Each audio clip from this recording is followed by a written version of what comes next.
This conference will now be recorded. There we go. Okay, so Adam, I will let you take it off and I will move Great. forward. Thanks, Pam. So a little bit about me. My name is Adam Thompson. I'm an insurance broker here in Calgary, Alberta. The name of the company I work for is Tool Pete Insurance.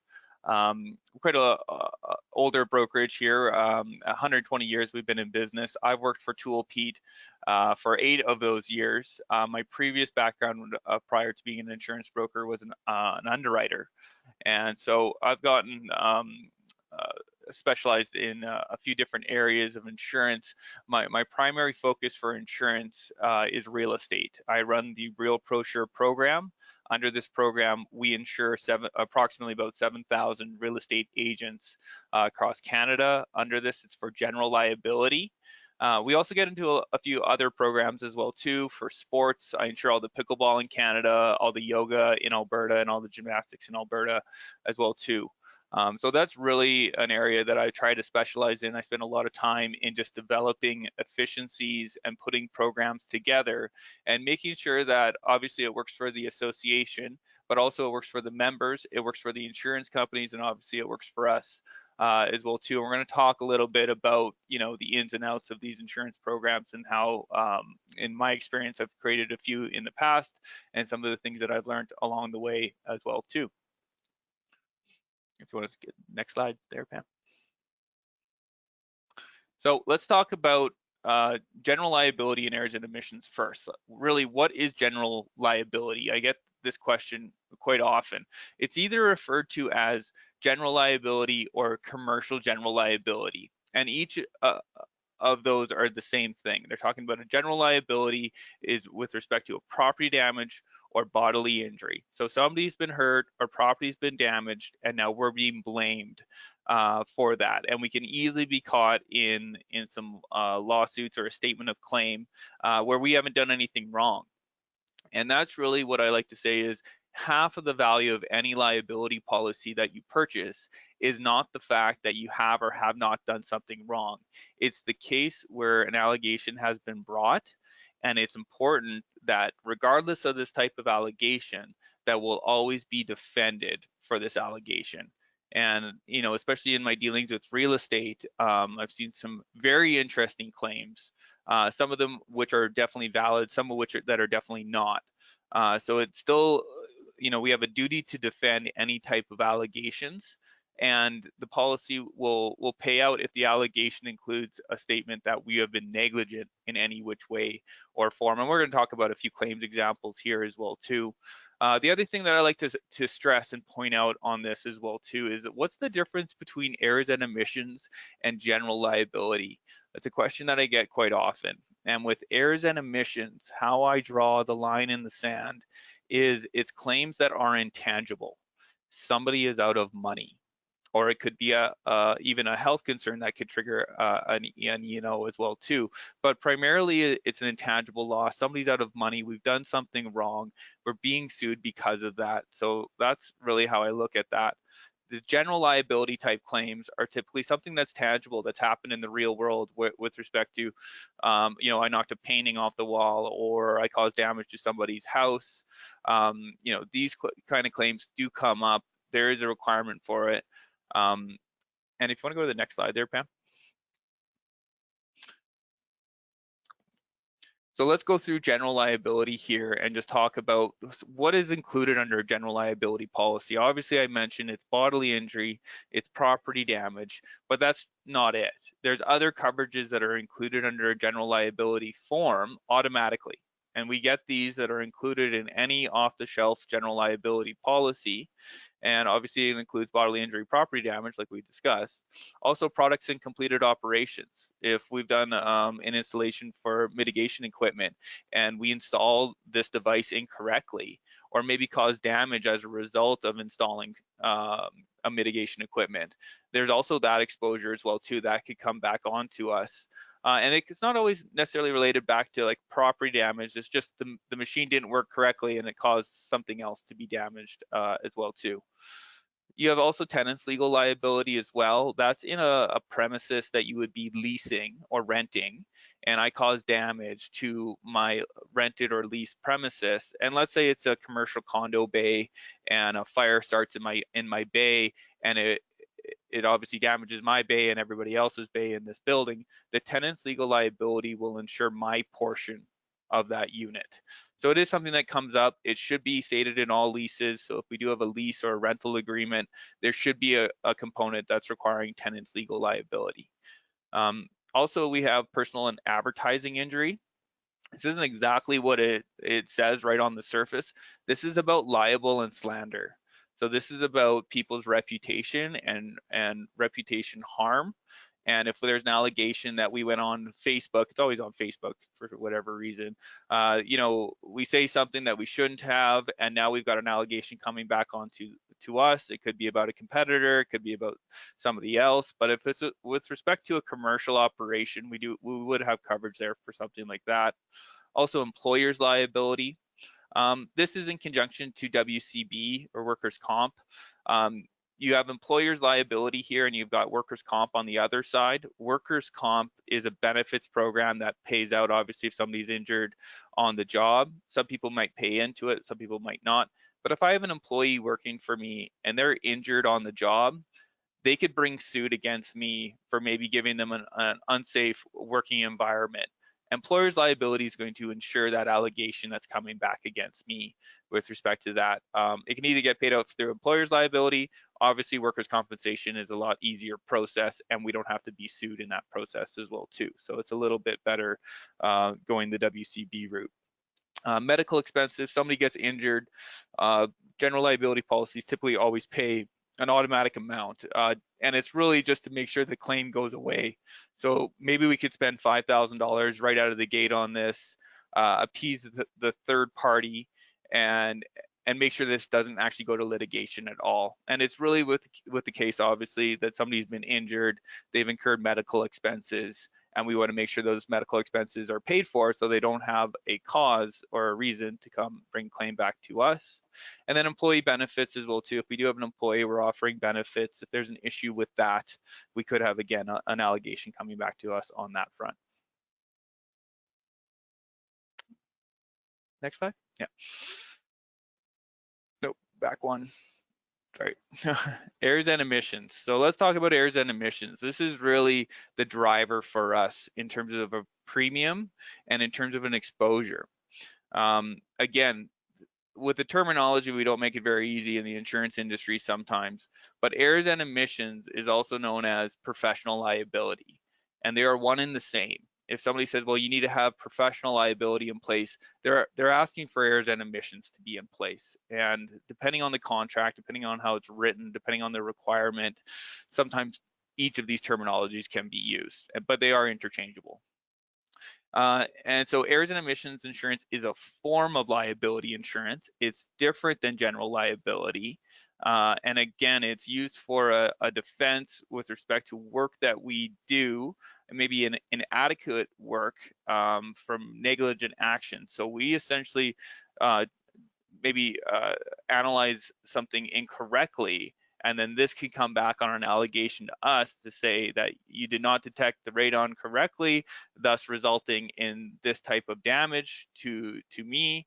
And so that would be an errors and omissions type claim because the cause of that loss started with that detection or the lack thereof or an improper work. And again, all it takes is an allegation. With all of these types of claims that I deal with, the justice system in Canada is quite interesting. It's very easy to bring a claim against a third party. It's very difficult and expensive to defend these types of claims, no matter how frivolous they may be. And you know, the question is what kind of recourse do we have if we do get caught in a false allegation claim? Well, we can either defend or we can countersue.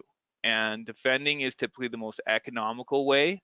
A countersuit can sometimes be quite expensive, and we might not have grounds as well too to bring that countersuit. So defense costs and paying these lawyers, like that is really the essence of liability insurance in general. It's putting up defense, making sure that we're going to be protected in court. Next slide.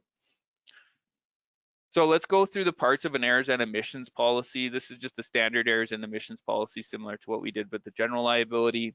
And again, it's a negligent act, an error, omission, misstatement, misrepresentation.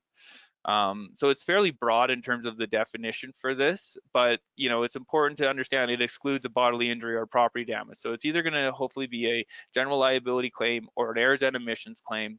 I've read a lot of statements of claims in my experience, and sometimes it's a little fuzzy in terms of which policy is going to pay first, or it's not really clear which policy is going to pay first.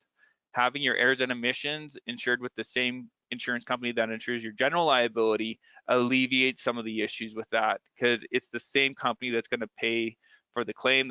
They have to just determine whether it's going to be errors and omissions or general liability.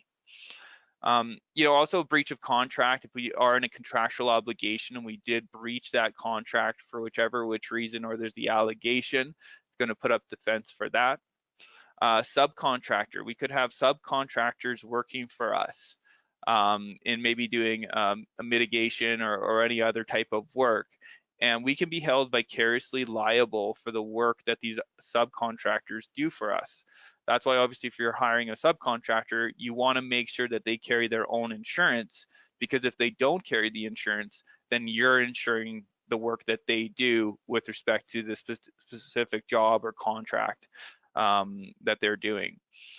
There's also contingent bodily injury and property damage, and this is because a error or omission is then connected to a bodily injury or property damage. So like the example was improper detection of radon, and that caused a bodily injury, and now they're bringing a suit against us for something like this. So that's where you need this. It's really important for radon contractors because that's the exposure. A lack of detection could result in an allegation for bodily injury. So that's really why that's important. Intellectual property rights infringements, not a huge thing on our radar, but if there is anything that is intellectual property and it's protected and we're using a certain method or something like that where there's a patent or it's protected, we could have an infringement coming back onto us on that. Also, pollution liability. It's not technically an errors and omissions type of coverage. Typically, pollution is on a separate policy. But for a radon contractor, that would really be a big benefit to have, would be pollution, just to make sure that we have as broad of a response and defense as possible. Because they could say that, the radon is a pollutant and referring to that in the statement of claim. So you want it clear in the policy as well, too, that you're also insured for pollution. Typically, pollution, though, is insured under a sub-limit. You're not going to get full limits for something like that. And then, of course, regulatory costs and fines can also be insured under an errors and omissions policy as well. So that type of claims, errors and omissions type claims, again, we're talking about typically an intangible exposure here. But again, I'm going to harp on this: improper detection of radon. That would be the driver. That's the requirement, and that's why we have this requirement as well too, to make sure that we're going to be properly protected in a courtroom.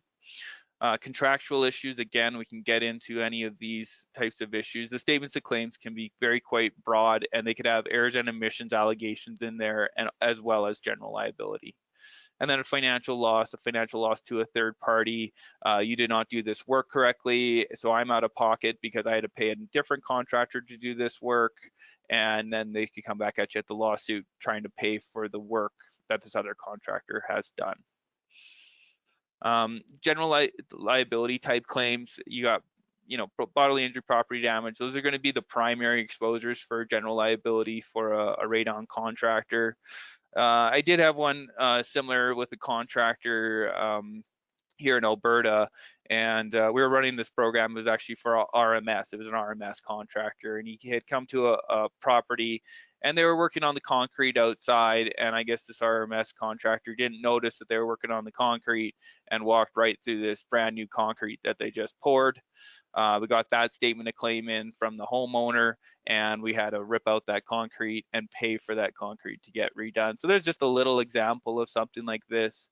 We do have access into people's homes, and general liability is very important because of you're in somebody's premises, in somebody's home, and it's a sensitive topic right out of the gate. You have people's items in there, you've got things that can be damaged. It's very easy to have an allegation to say you were in the mechanical room and you flipped this switch, which turned off the furnace. And of course, you know, last week in Alberta, probably would have took a couple hours and those pipes would have froze, considering how cold it was here. So there is exposure for allegations that we did or did not do. Maybe we did flip the switch, maybe we did not. But the policy also pays for investigation. Like a claim is not a claim. A claim is an investigation that starts, and all of the facts need to come to the surface in part of that investigation. We will not pay out on a claim if we cannot be held liable or negligent. So there needs to be evidence there, and it's the other party's responsibility to prove that we have been negligent. And if they can't, then we will defend, but we're not going to be paying out as well too. Next slide.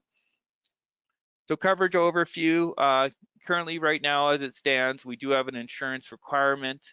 Everyone's required to carry the 2 million commercial general liability and a 2 million errors and emissions policy. And really with this process here, we're starting it obviously with this webinar, but you know, we're open to a conversation to say, should we look at these limits? Is this really what we need? They were set in place in 2017. Is this still what we currently need to make sure that we're adequately protected as well too? And I'm really looking at the general liability, saying, is the 2 million sufficient? There's a lot of contracts out there these days that require a 5 million general liability that's in place, or a landlord could require a 5 million general liability to be in place. So we'll take a look at these options, and it's all about options for me to say, what's the price going to be at a 5 million compared to a 2 million, and what type of options we can build into a program for something like this as well too. So let's talk about insurance programs. I've had the honor and privilege of building several here in my experience at Tool Pete, and the process is always a little bit different in getting to an insurance program that's in force. But let's just go through some of the benefits here. The biggest thing for underwriters and what they're looking at is the volume of the account or the size of the premium. And when you get a group together, you have way better buying power in terms of going to an underwriter and asking for a decreased premium, because they know that they've got a better pool of risk. They insure all the radon contractors, so they want that group to be as big as possible.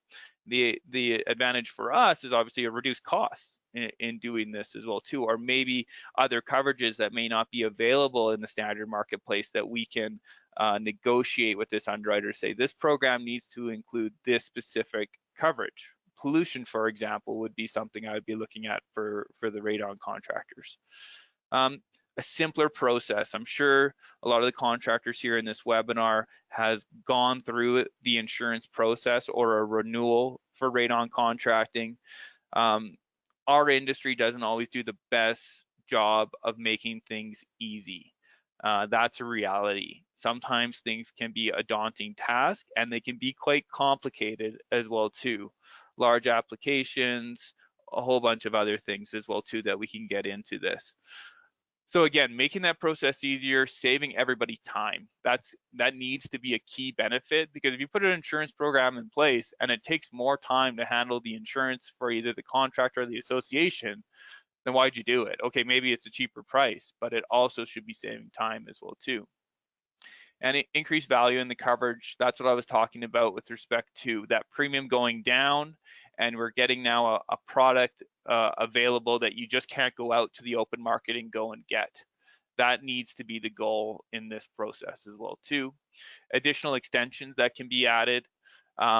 We can, again, get a little creative with respect to really honing in on the exposure for a radon contractor and say there needs to be coverage for this.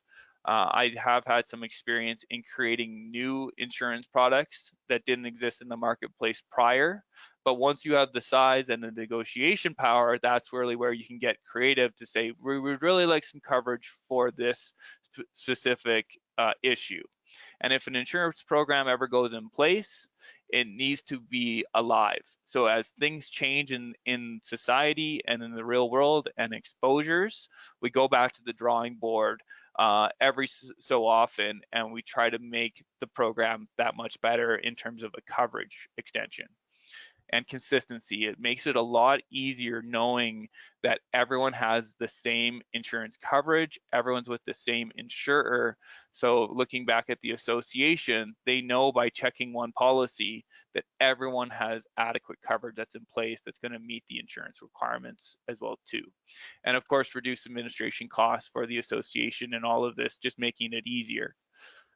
There is some drawbacks though, in all honesty. Like it can be a great benefit to have. And for me, I just call a spade a spade. You're losing the free market sometimes in doing this and saying you can't go out and shop your own insurance. But my philosophy on that is all that has changed is the group is still in the free market and you can still go and market the group. It's just everyone is in collectively as one policy. But you can still go out and get competition, get underwriters to quote this, and try to really get that competition going. And that's really what you need in this day in terms of the insurance marketplace. The other issue sometimes is just making things mandatory. There needs to be consultation. We do need to ask questions. We want people to be engaged in this and be a part of the process. The one thing that sometimes comes up as well too in this is claims, and how claims are managed is crucial to the success of a program. If the customer service is lacking on claims, there's a big issue with that. If there's issues with adjusters not paying out certain things, there can be problems with that. So my philosophy on claims as an insurance broker is to get involved in as many claims as I possibly can, because the outcome of those claims changes the precedent, maybe in that province or in the country with respect to this type of allegation. So if something needs to really be vigorously defended, we are going to be an advocate for the association and the contractor to say, we need to fight this, and this is why we need to fight it as well too. So it's an important part of it to make sure that the program can be profitable for the insurance company. You lose a lot of negotiation power if a program is unprofitable as well too. So it's always keeping that in profitability, and claims management really comes into play on that. Next slide. So there it is, claims management. So we want to have a consistent approach. We want to make sure that claims are handled efficiently and in the same manner for all of them. That's typically why if a program comes into place, I ask for one adjuster to be assigned to all of the claims in the program. Sometimes one adjuster, sometimes two.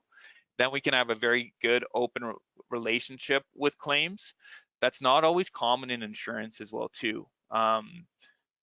Sometimes with claims, brokers kind of stay back and they sit on the sidelines. For me, I've got a different approach where I want to be involved in claims. I want to make sure that the service is to a certain level, and that the response in terms of these policies are how we see it in the policy wording as well too. Again, advocacy, sometimes you just need people to make phone calls for you or call the adjuster back, and I have no problem in doing that. I do that for all my programs that I manage. Again, we're just talking about those allegations and making sure that those frivolous allegations can be dismissed quickly, and the cost to defend those are going to be reduced as well too. Defense costs can be expensive. I've seen it where it's easy, $4,000 or $5,000 just to be dismissed off of a claim. And that again provides value back onto you. You've paid the premium. You want to make sure you're defended properly, and we don't have to deal with this situation as well. The insurance companies will deal with defending us. And again, I spoke about this on the last slide, is profitability to the insurance company. We want to make sure it's profitable, and you're running into a big issue in some insurance programs right now here in Canada that are not profitable. Like condominium insurance would be a good example where rates are getting a little out of control because it's been so unprofitable for so long.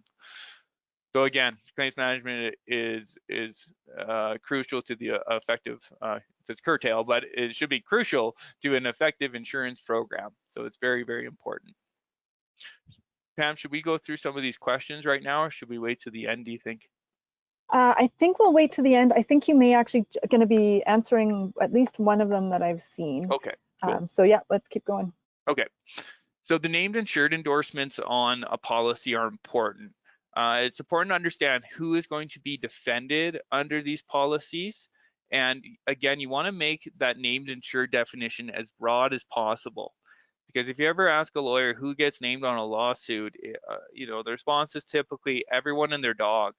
So they're going to name the contractor. They could name a holding company. They could name an operating name out of the company. They could name an employee of the company, a senior officer, the owner, you name it. So you want to really make sure that your name insured definition is broad and it's defending everyone that it should under this policy. Typically, it's the applicant or the named insured, the senior executive officers, and any employees. If you do have contractors that are working for you, they're contractors and they're going to be separate and they're not automatically included under an insurance policy. All contractors need to carry their own insurance, just like we do with Radon. Next slide. So I get this question a lot, obviously, in doing insurance programs. Why do I need insurance coverage at all? Why do we even have it? Why is it a requirement? The biggest value and the biggest benefit for insurance and risk is really that I've got assets. I've got personal assets that I own. I've got a vehicle. I might have a house. I've got some other things. These all need to be protected. And that's truly what a liability policy is doing, is protecting your personal assets. I've seen it on the other side. And what I always say is insurance is either one of two things. It's either really exciting or really boring. And we always want insurance to be as boring as possible. We never want it to be exciting. That means we're dealing with a claim or a hard renewal that we're trying to go through. So again, it's keeping things at bay in terms of risk and understanding where our risk is. And that's the other thing as well too, is fault and blame. And I did touch on this previously as well too. It's just far too easy to make an allegation, especially in today's society. People are suing for things right now that 10 years ago, I would have never dreamed of somebody suing a professional for. But everything's coming up in terms of US litigation. It's really taking hold, I would say, in Canada right now, unfortunately. So we have to deal with that, and it comes back down to a level of control. Well, I think we have an idea too that we can control a lot of situations sometimes, and in reality we just can't. We can't control whether the homeowner insures their property, their house that we're inspecting or that we're putting a mitigation equipment in. We can't control the type of people that we deal with as well too. And again, litigation defense expense is expensive. And the last point here is something I'd like to talk about the spectrums of humanity. And we have the honor and privilege of dealing with members of the public. And I think everyone knows what I'm talking about when I say spectrums of humanity. It just takes that one person out of 1,000. They're hard to deal with. Everything's a problem. Those are the types of people that are going to bring a suit to you. And a lot of times too, like, we get burned by the people that we trust. And it does come back and blow up on us sometimes as well too, and that's just, part of the course of dealing with members of the public in this day and age. Next slide.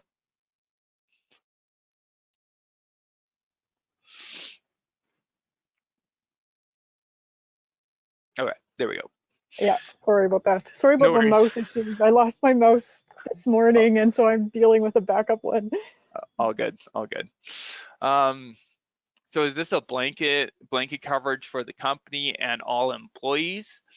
Well, the premiums have been rated out or initially looked at on a per certified individual basis. So if you carry certification, the insurance follows form with that certification. Because we are licensed under our personal names, the insurance should follow the personal names as well too.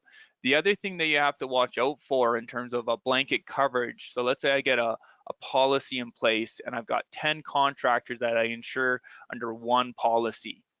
The issue there is they're all sharing a limit. And you could have a devastating loss, payout limits for that one contractor. What has then occurred is you could run out of that insurance coverage for all the other 9 contractors for the rest of the year. That's why each individual really truly needs their own specific policy to make sure that if I have a claim, my policy will pay out, and everybody else in my group still has their own coverage and their policy will respond. So that's really what's important as well too. You do have other insurance policies that could be in force for other operations that you do, and we'll get more into the details of the process for this. Essentially, what we'd be looking at for an insurance program for the radon contractors is just ensuring just that. Your radon contracting is insured through the association. You might have an HVAC operation, you might be into plumbing or any other type of trade. Typically radon is and you guys could probably speak to this as well too, is it's typically the most challenging insurance to get. So if you have something you can provide to your local insurance broker to say, I'm already insured for my radon, here's proof. They would send that to an underwriter, and then you can get your HVAC systems and your plumbing operations insured with a local Canadian company. You don't have to go offshore for that. And it should hopefully reduce the insurance costs overall for these other trades that you've been doing as well too. Next slide. So what if insurance becomes a part of your radon license? So again, what we need is information going out to your current insurance broker saying that I've got a $2 million commercial general liability and errors and emissions policy that's in force. I already have coverage for radon operations. And I deal with this quite often as well too with engineers. They might be part of a PEGA or an engineering association that provides them errors and emissions only, and I'll come in and insure just the general liability. So it is quite common that you're going to have these professional organizations insuring that profession. Everything else outside of that profession needs to be insured elsewhere. So you might have to amend the policy. You might have a radon policy that you currently have in place. You might have to cancel that current policy, but we really want to avoid duplication. A duplication of liability policies can be an issue in a claim, but because the rhetorical question is, what policy will pay first? And the insurance companies decide this typically in courtrooms where they say, no, your intention was to cover this, and they say, no, your intention was to cover this. So it's best to avoid that duplication for any type of insurance policies because it can create a big issue, and we're double paying for insurance, which nobody wants to do as well too. Next slide.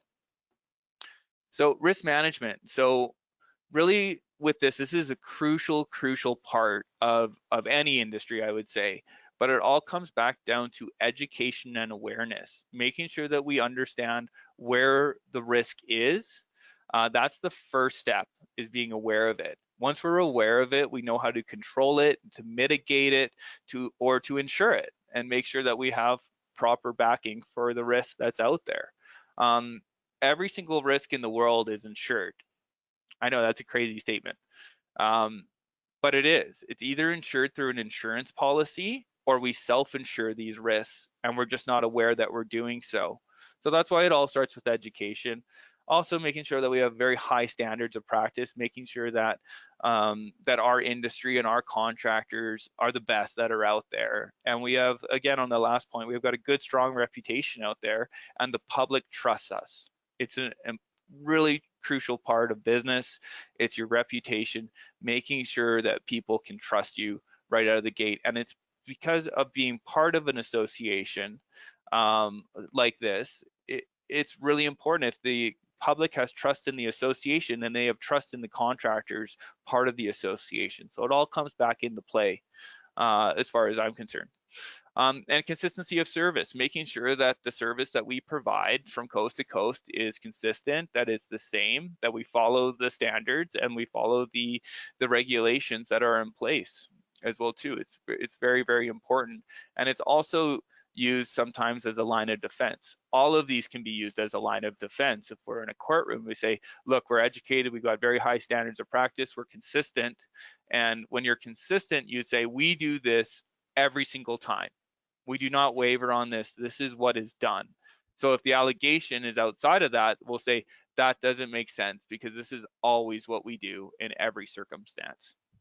And of course, knowledgeable, experienced contractors. It's important. We're public facing, so making sure that we're knowledgeable, that we're professional, and we're really, trying to help what we can with respect to this trade, and obviously as well too, making sure that we can understand where our risk lies. How can we be held liable in certain situations? What should we say? What should we not say? And this is really the start of this, the first webinar that we've done.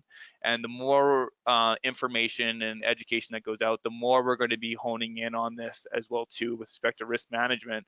Where can I be held liable? Here's some claim situation. This is what the contractor did. This is what they said. This is why they should not have said or did that. And this was the results. So as we go along, we'll really have a lot more real life case scenarios that we can talk about as well too. Next slide. That's pretty much it for this portion of the webinar. We do have a few questions here. Yeah. Pam, do you want to maybe quarterback these? Yeah, for sure. So there's a few questions and a few comments, and so I'm going to even just breeze through some of the comments because I think they're important. One talks about trying to get insurance and trying to get radon insurance that was really challenging to go through the 5 main providers that wouldn't be able to cover it, and that is definitely something we're still seeing. It takes a lot of time to get the insurance, and so there was a lot of people that related to that point that you're raising. This one question, which I think you almost answered, but I'll read it out just to make sure to be clear. Can you talk a bit about the exposure a director, shareholder, and employee has when you incorporate as a radon company for EO and CGL? So you did talk about the fact about really what the coverages were covering, and that this coverage would then extend to the management people. Exactly. So you could have an owner, you could have a shareholder, officer, director, however you want to slice it in terms of that definition. But all of those people on that company management could potentially be named in a lawsuit. So that's why it's important that they're all defended under this policy. That is most likely not where liability is going to fall. It's most likely going to fall on the contractor doing the work. But you also want to make sure that everybody in that company that could be named is also defended as well too. And they can get very creative in their statements of claim, naming different people, doing different things. So we really have to hone in on that named insured definition and make sure it's as broad as possible. Great. And then you again has addressed this. So if somebody has multiple lines of business in their work, this really is just covering the radon work. I do have a little bit of a slight question here in that if somebody's going in and doing multiple services in a house, perhaps they're going in and servicing the HVAC system and they're installing a radon system. And so there's an overlap in the work that they're doing. Do you see, would that still be covered as long as there's a radon done, or how do you see that would roll out? Yeah, it's with respect to the work that we've been hired to do. If we've been hired to do the HVAC and the radon, okay, where did the claim occur? We could have, in reality, we could have a situation that comes through and just says, okay, you flip the light switch in that furnace room, and the policies really need to speak to which one is going to pay first. What I would try to do with our insurance program, if we get this in place, is to say, if there's anything that is gray, or if you're there doing the HVAC systems, also radon, and there's an allegation for property damage or a bodily injury, that our policy is primary and will pay first. We have no issues in negotiating that with an insurance company, but the problem there is understanding where the claims are going to come from and how the statements of claims are going to be written, because that is crucial in which policies are going to respond on this as well too. Okay. And then we have another, so I guess one maybe refining on that question. In the case of having a renovation or a remodeling business, so you might be going in and it may have somewhat to do with the radon, where you're going and doing finishing around the system so that it looks nice. So as long as it has to do with the radon system, even if it sort of looks similar to other work, that would be under your radon coverage, right? Exactly. Like that's just it. Like that's the intention, and you always have an intention when you write a policy. And same with the underwriter, they're intending to insure this. And again, it does come back onto that statement of claim. with respect to the work that's being done. But as long as there's going to be a defense that can be provided, if our policy can be the one to provide that, then we're going to be an advocate for the contractor and say, look, this policy should be the one paying first, and this is why. And Great. you can do different creative things with other insurance clauses as well too. That's why when you build a program, you don't just take an off-the-shelf wording. You can say, let's tweak this other insurance clause to read like this, so it'll respond in certain situations. So this question is, so in talking with the insurance company, they told him that having multiple policies is called stacking. Can you talk a little bit about that? Yeah, it is called stacking, and that's correct. But what exists out there and what some brokers aren't aware of, there's an endorsement called a non-stacking endorsement that they can simply add onto the policy. And I have this, we have this occurring more and more in insurance because it's becoming harder to insure some classes of business. I've got a home inspector, and he also does RMS on the side. I have two different insurance policies. One is intended for RMS, or residential measuring services. The other one is home inspection. And I ensure that when I'm brokering those policies, that the underwriters are aware I've got a separate policy that insures this. So on the home inspection policy, you exclude RMS, and on the RMS policy, you exclude home inspection. And this is what would occur back on this program. And again, what would be provided is a memo document that could be provided to your local insurance broker to say, this is exactly what you need to tell the underwriter, and this is how it needs to be set up if, let's say, they're not aware that a non-stacking endorsement is available. Great. I have another question about uncertified members of the team. So if they have one certified member, but there are other staff members that are working, how are they covered? Yeah, really on this, it's going to come back down to how are they defined? Are they defined as an employee, or are they defined as a contractor? And that's really the line in the sand on this. If they're an employee, they're covered through the contractor's policy that hired them. That is the named insured. It includes employees. But if they are a contractor, they would have to, if they're doing work on their own, obviously they need to go become certified so they can get the insurance policy as well too.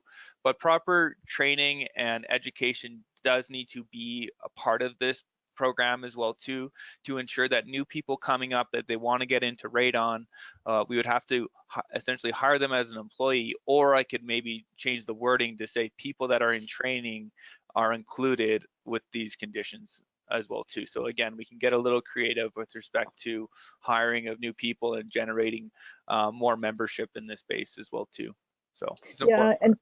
And so there's a couple aspects of follow-up questions on this point. One is that we want to encourage companies to get their staff certified.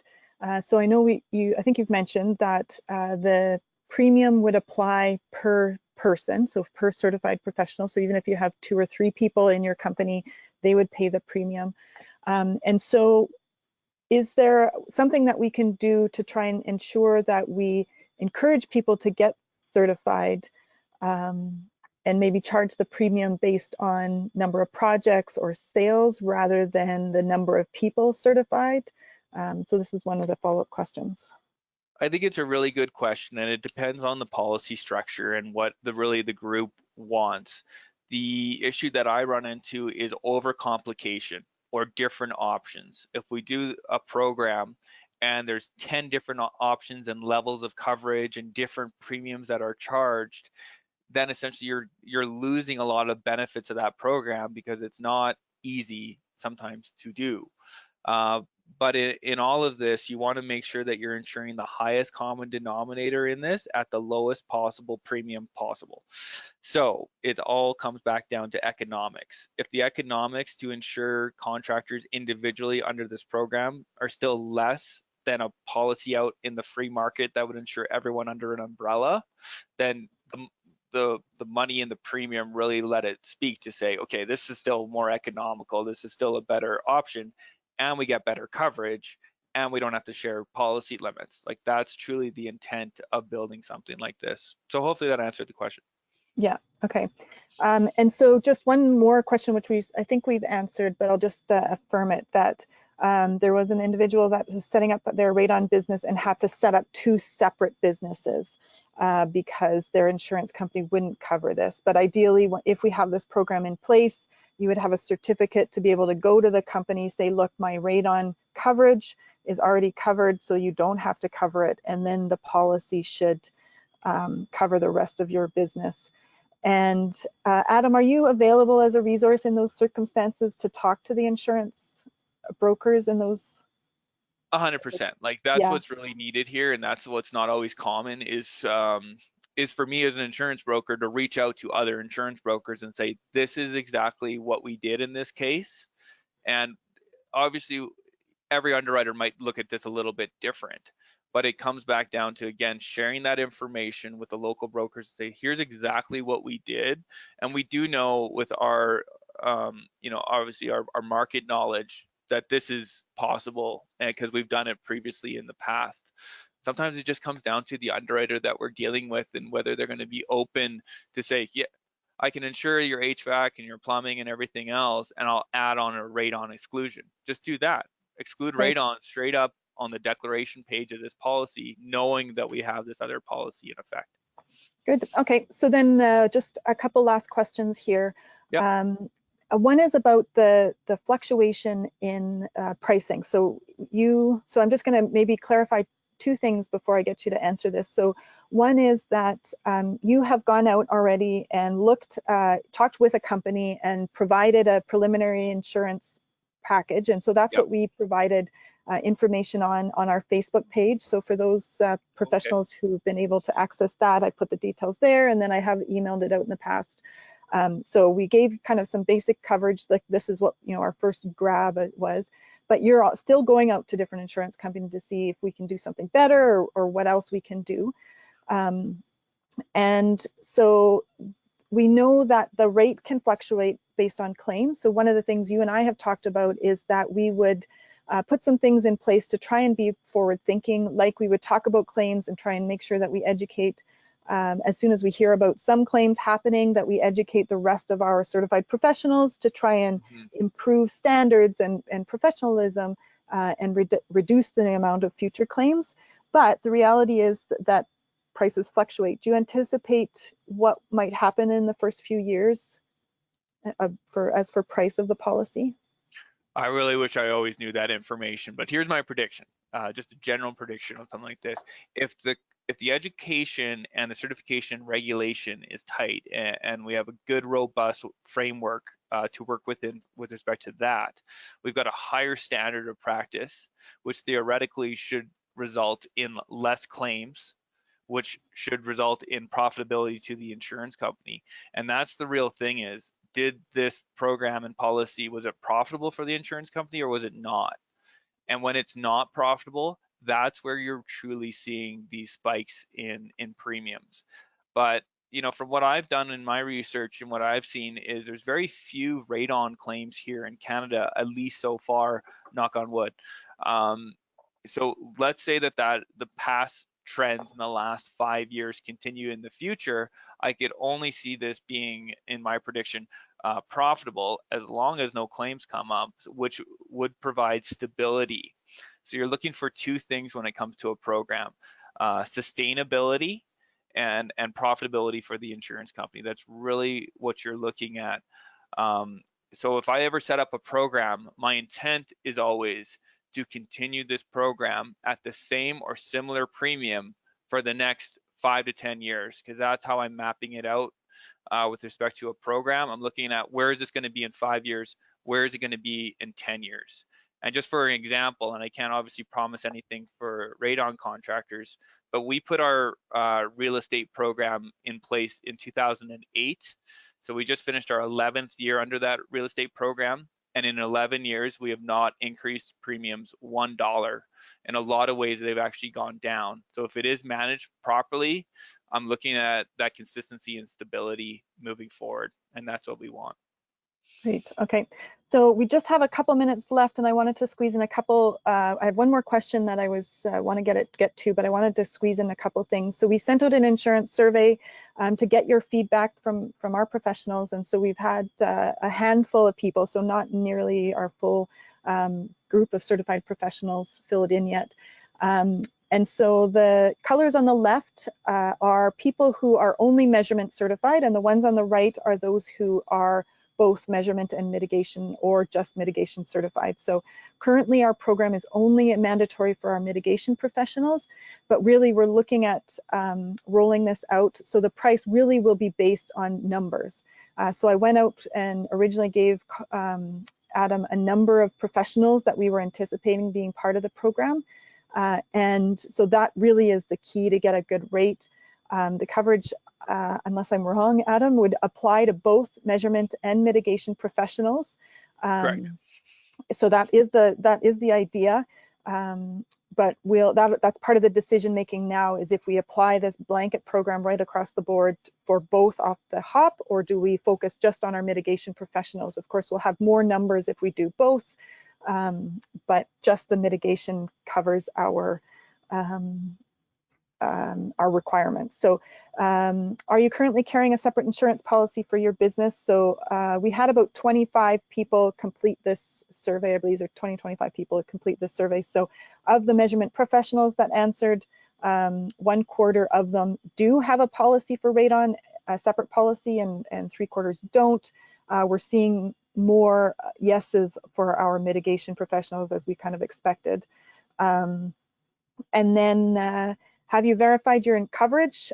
So this is a key issue, is that, you know, are you checking your wording and making sure it covers your insurance properly? So we do have a smaller percentage of our measurement professionals checking that wording. A greater percentage of our mitigation professionals are confident that their insurance is proper coverage. Was it challenging? So yeah, we definitely are seeing that a lot of our mitigation professionals are challenging. 73% found it challenging, where only slightly less, 60% of the measurement.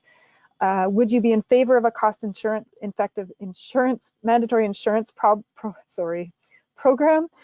So of our measurement professionals who answered, 80% were interested in the mandatory insurance program, and 80%. So that's interesting that that's the same for both groups. Would you continue your certification if we rolled this into a mandatory program? 75% said yes from our measurement professionals, and 93% said yes from our mitigation professionals. So I just want to, before we finish, the process that we're going for here, this is an exploratory process that we wanted to get feedback. So I invite you guys to continue to use the chat while we're still on for the next few minutes here, to give us your feedback on what you want to see in the future. We're expecting that we're going to take it to a vote because this is going to affect premiums, and it's a significant decision, that we would take it to the vote, but that's still yet to be decided. So if we did do that, it would be at our annual general meeting in April at the conference. So our AGM is on the Monday, which is April 20th in Victoria.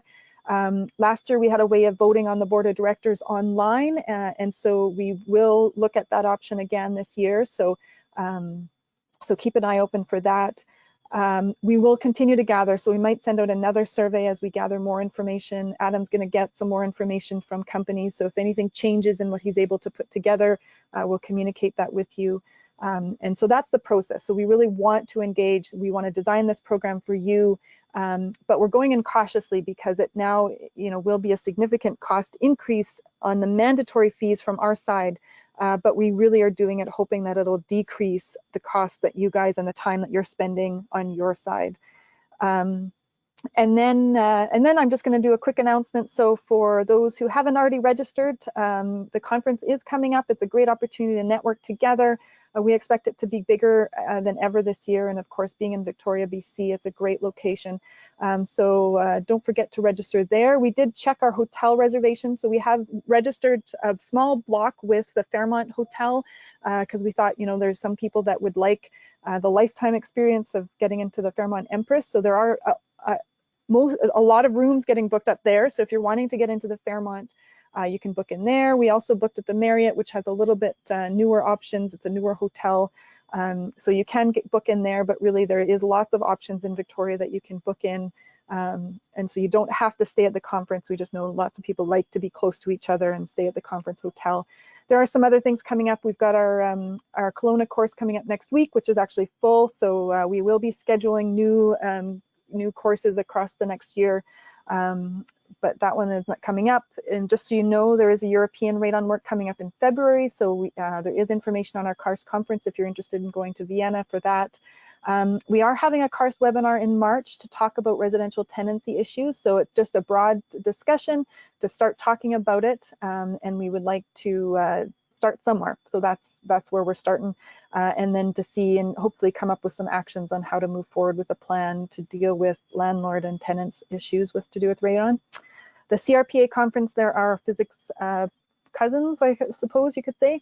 So Radiation Protection Association, their conference is coming up in Winnipeg in June, so that you've got information there about it. And then the NORM conference is another international conference that we think might be interesting to our members. That's coming up in October, and I confess I forget where that one is this year, but it is, all the details are on our CARST website. And just a reminder too of resources. We have resources for you as our professionals on the CARST website, on the C-NRPP website as well. So there are tabs that you can go to for links for your resource professional. And then also Take Action on Radon has the radiation reduction, or sorry, the radon reduction sweepstakes that you can encourage your customers to enter so that they have a chance to win $1,000 back. If you haven't discovered that yet, you can ask us and we can direct you, or you can find it on the Take Action on Radon website, as long as other resources there. So if you go to the Join tab on that website and find stakeholder resources, there should be lots there for you, sample images and such. Okay, so that's I'm sorry we're going over a little bit, but Adam, any last words? I did include my email here just on the chat bar, so if anyone does have any questions, they can email me directly. And yeah, I definitely appreciate everyone's time here today as well too, to listen about the lovely world of insurance. And yeah, if you have any questions, just reach out. Wonderful. Thank you, everybody. Thanks for joining us today, and have a great day. All right. Thank you. Thanks, Pam.